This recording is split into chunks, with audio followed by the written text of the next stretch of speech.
What's going on, everybody? Happy Saturday, happy Saturday, happy Saturday. It's your boy Non-Bigness, which is not even non-bigness, it's none-business. Yes, ghetto, business. You know what I mean? Ghetto for business. None of my business. So, now we got that straight. Just getting off of work, and I just want to drop in and report my opinion on this. We all been watching this Durk case go on. One of the biggest things. Besides YNW Melly, besides Yella Beezy, somebody else I'm missing. This case right here seems like the only major person who decided to show up was TrapLore Ross. Salute to TrapLore Ross. For those of you who don't know who TrapLore Ross is a guy from like England who reports on everything over here in the United States. He's a big King Von fan and tattooed King Von on his arm.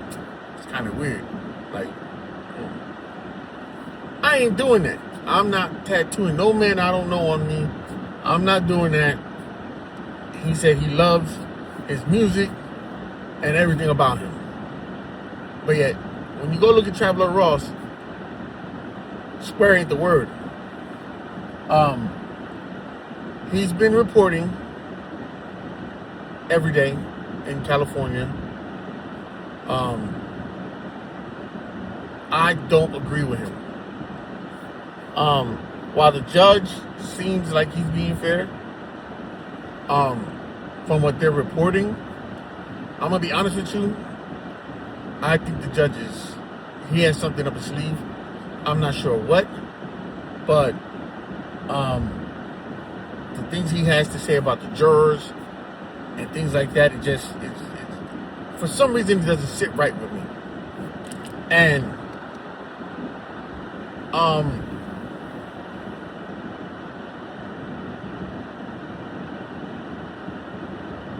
one juror, racist comment or whatever, several people saying, one person said that they listen to Durk music, they look up his Wikipedia and all these other things, and students, there's college students there, and you know, the judge is like, oh, just because you're a college student don't mean you can't do jury duty. And then he's like, oh, one person got a doctor's appointment that they waited 7 months for. 7 months for a doctor's appointment. That means this person is sick. And 7 months, that's a long time to wait for a damn appointment. The judge is like, oh, you know, we should be done by then, but, you know, maybe we'll sub you out, or maybe, you know, are you sure? Then the person's like, oh, you know, I'll see if I can reschedule. Fool, if it took you 7 months to get this goddamn appointment, what makes you think you're going to get another one sometime soon? Sometimes people got to think, like, if it was me, I would have just stood up and said, he guilty. Burn him. Just get him out. He got to go. He ain't worth it. Boom, you're out of there. No jury duty. I'm going to be honest with you. I think Seti Nash should go over there. He's from California. He should be in the courtroom. He went to the YSL Rico and tickling little Woody and playing with little Woody. Like, he's busy telling people, you know, oh, if maybe I'll go out Monday and you know, maybe I'll ask you guys to just, you know, do this, or I'm not asking you for that. Like, fool, if you're gonna go and report on it, go and report on it. I truly feel TrapLore Ross is not giving us accurate depiction of what's going on. And I'm being honest. I think TrapLore Ross wants fucking Durk to go to jail. He's talking about, I'm being as non-biased as possible, and he's full of shit. The reason I'm saying this is because you'll hear him. I think it's right. I just really think he doesn't have a dart and then shot in the hell, and bro, that's not being non-biased. Non-biased is you show up, you report the facts. You don't give an opinion. You don't give a remark. You don't give a statement. You tell people what it is. That's it. When you get home or to your hotel, then you give everybody your synopsis, what you analyze, your interpretation, or what you feel is going on. The whole situation with people showing up, handing out the free Durk stuff, or whatever. I'm gonna keep it a buck with you. I think TrapLore Ross is on some dummy stuff, because one minute he's happy about getting the Durk stuff or whatever, but then today he's like, "Oh, if I was you guys, I wouldn't do it. It's common sense. TrapLore Ross, you got the paperwork outside on the sidewalk. You didn't get it into court. People are getting it outside on the sidewalk and bringing it into court. That's the difference. Like, what is you talking about? If people are bringing it inside the courtroom and handing it out, yes, that's a problem. Yes. The judge don't control shit outside on the sidewalk. So, next thing. Everything right now points to Durk. I think he's at like a 45-55% chance. 45 him, 55 them. What's coming out right now is one of his close associates, OT of Jam, who is the guy who's been known to make people disappear. He's been the one that seems to be lining Durk up. He started the lineup, but Vonnie was in the cut like a sniper, like writing everything down, keeping track of everything. So, not only did Durk get hit from the front with the flim flam, he got hit from the back with the flim flam. Pause. I don't even like playing pause. I don't know. It just came out. They saying 35 people are going to testify. It's no telling how many people that really is people that, like, he's done something to or ran with him or whatever the case may be. They saying 35 people. Like, a lot of that is just like people who, I think, cops and stuff like that. Like,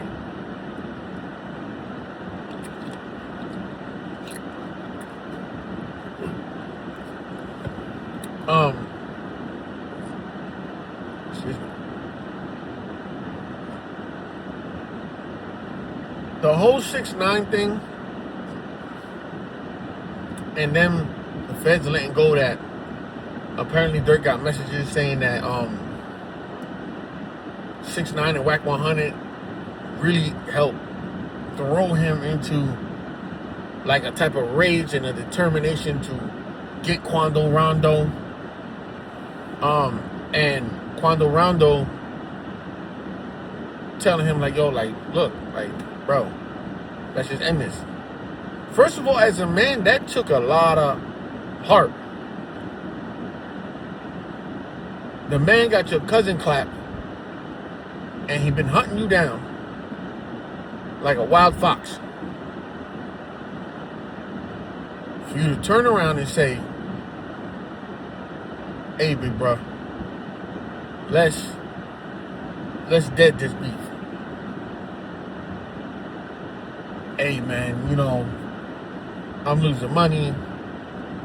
Like, I want to feed my family. The one thing I'm going to say is this. First of all, don't never beg no man like that.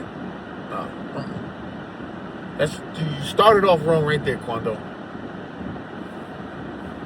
Because it makes it seem like you just gave up your cousin, like, just, damn. Man for man. Nah. That's on the street side. On the civilian side, I'm going to say that's commendable. That is commendable.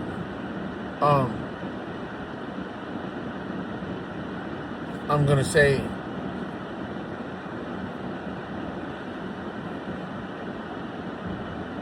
what I think you should have done was nothing. Because you didn't know this was going to happen.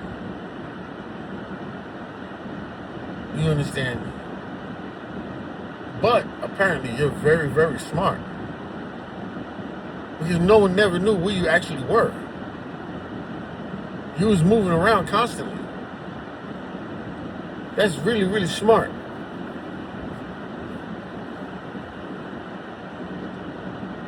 Now, Durk.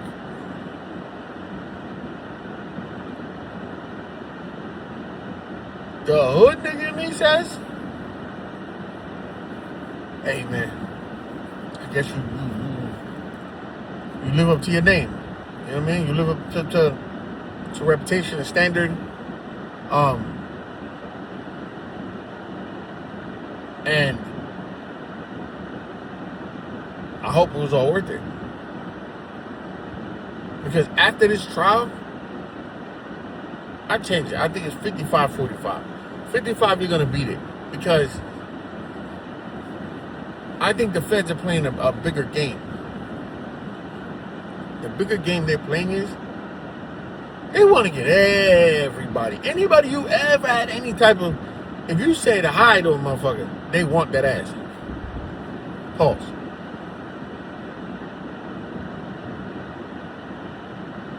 I think they're going to blow this trial. But by putting these other people on the stand, they already got them locked in whatever deals they got for this case. What I think they're going to do, they're going to hit you with a federal RICO.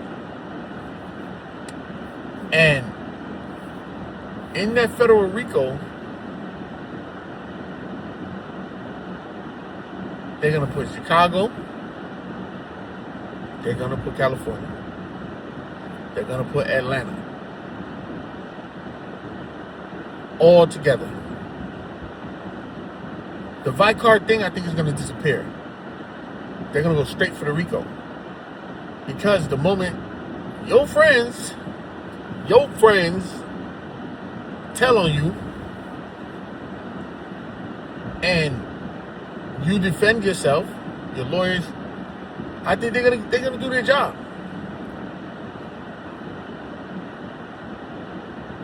I think once that happens, as you get ready to celebrate, they're gonna hand your lawyers paperwork. They're going to put them cuffs back on you.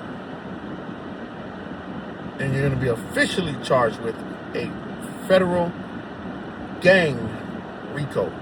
The OTF federal gang RICO. Because technically you guys are not a gang.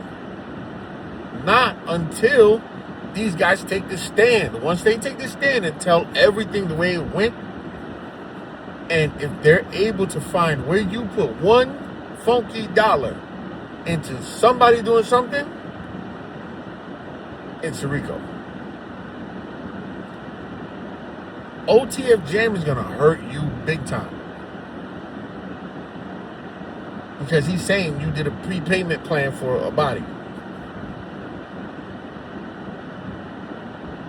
It doesn't help that you are on text messages talking about, I think number one is talking and he's about to tell.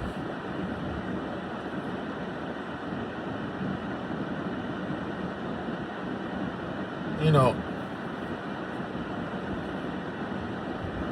let me say this too. 6ix9ine. The 6ix9ine and Durk thing. I ain't go front. I like 6ix9ine. He's a fucking troll. That shit is fucking funny. That shit is fucking amazing. And the nigga's like a fucking black cat. This mofo lands on his feet. Like, he might get hit with the car and flip the cat. Like the cat comes across the street, gets hit with the car and flips in the air, flips in the air, flips in the air, flips in the air, flips in the air, hits the garbage can, hits the trash, then hits the floor, and runs back across the street. That's 6ix9ine. You understand? Like, he's sitting there bragging, I'm the last man standing, blah, blah, blah. That's nothing to brag about. You understand? To me, I actually really lost a lot of respect for him because, and I think kicking him are gonna take him off the platform because he's technically promoting violence. He's antagonizing people. He's becoming a terror.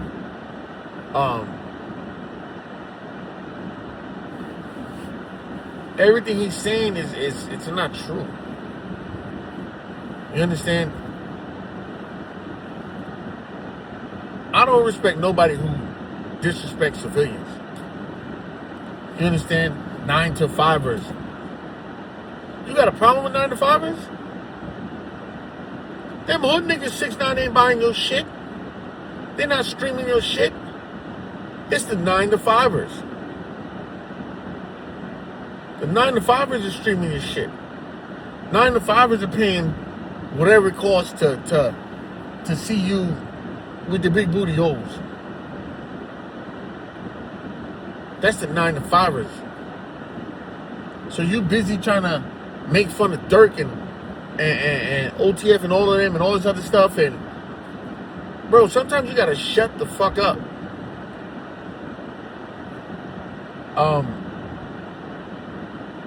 Durk, I'm not gonna lie to you, he looks wild in that jumpsuit. He looks wild. No locks. He's gaining weight. Like, he's not even gaining, like, jail muscle weight. He's like, it looks like depression weight, where the weight is, like, going all into his stomach. And, like, you understand, like, he has a look on his face like he gave up. I'm hoping he didn't. You know, in my opinion, do I think he did all this? Yes. He orchestrated this shit, and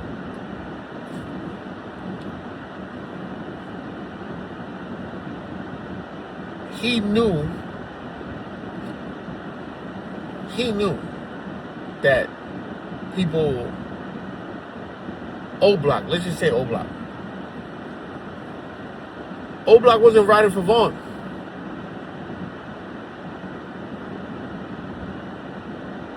You understand? So I guess he really felt that for Vaughn. And of course for his brother. And, you know, but it's really sad. And all the kids need to see this, because it's a $20 million nigga who comes from nothing, sleeping in his granny house on the floor, to having gun charges, to being married at a super young age, and then started having kids, and then he left the situation. Then he went into the music industry. Then from the music industry, he dropped the song. Shit was blowing up. Then Def Jam put him with Dej Loaf. Then they track blew up. Then next thing you know, Durk's MIA. Then Durk pops up. Then boom, Vaughn pops up. Then now Durk is going up, and up.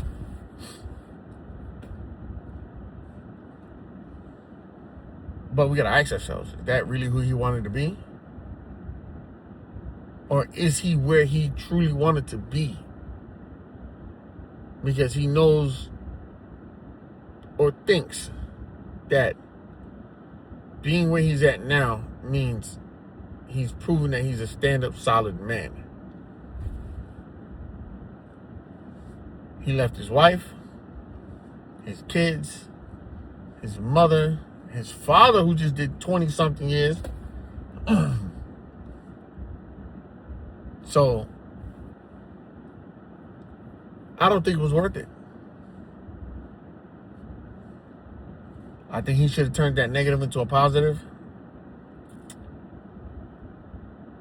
And I think he should have really thought that out. But like they always say, it's not what you know, it's what you can prove. Even though they telling on him, I'm pretty sure Durk made sure he had some type of backup plan. Like pulling a nigga into the bathroom in a club because he didn't trust him. Not for nothing else. He didn't trust him. Because if he was telling and recording and all this other shit, they wouldn't have been able to hear it like that. Club music, bunch of people in the restroom. He's smart. But I'm going to be honest with you, I don't like TrapLore Ross reporting on this. I think he's going to be super biased. Like, I feel like he's just waiting to be like, I told you. Versus Seti Nash being there, and Seti Nash is kind of a little more favorable towards Durk because if I'm not mistaken, he's crippin'. So don't quote me on that, but I think he's crippin'. He said it before. I think Seti Nash needs to get down there and just, you know what I mean? But once again, ain't none of this our business. But since they telling their business, I'm just talking about their business. I'm going home taking a nap. I just got off of work, tired, 16 hours. Tonight, we're going to talk about how 050, the movement, had two people on the show, and one of them is glazing the hell out of Albie out. Like, damn. Somebody get a man some Carmex. Get a man some Blistex. Jesus. My boy. But see you guys later. Clips going out now. Peace.